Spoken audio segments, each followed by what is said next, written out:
I think Jesus clearly gives us the answer to that.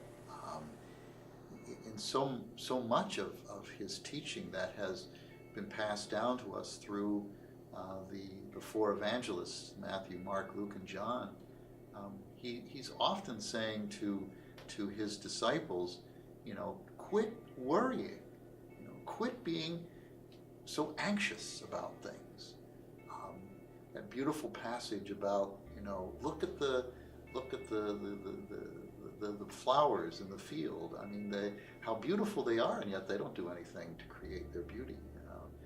And the birds, they go about their lives, and they don't worry about anything. We create our own problems. Sure, there are a lot of problems we have in life. We get sick. We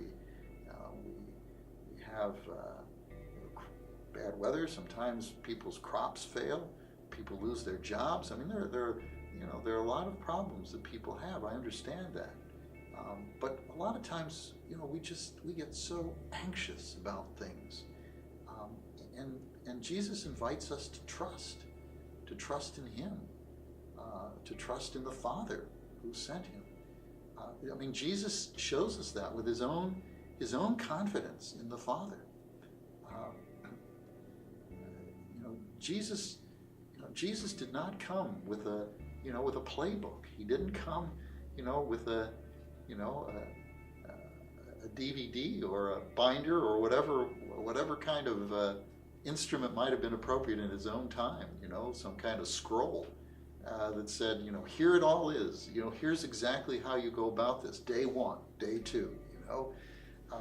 He spent a lot of time in prayer. We need to pray. We don't pray much. We tend to want to act, do, as though it all depends upon us. So prayer, I think, is the first thing that we do.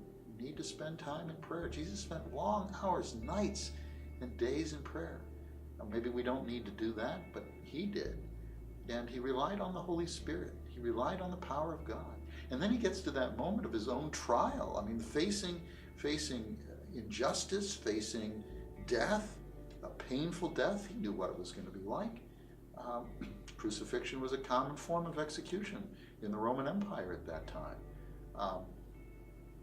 And yet he was confident in the Father. He was confident that the Father would somehow give him the strength that he needed to deal with that. Did he have an agony in the garden? Of course he did, as a human being as well as divine. But he didn't allow himself to be overcome with anxiety. So that, I think, is the ultimate issue, is to allow ourselves to be confident in Him, in His promise to be with us, to know that because of our baptism and our continued sharing in the sacraments, especially the Eucharist, that the Trinity does dwell within us, and that we're not alone. To believe in these things, to allow us to experience them through a life of prayer, is to be able to experience the peace.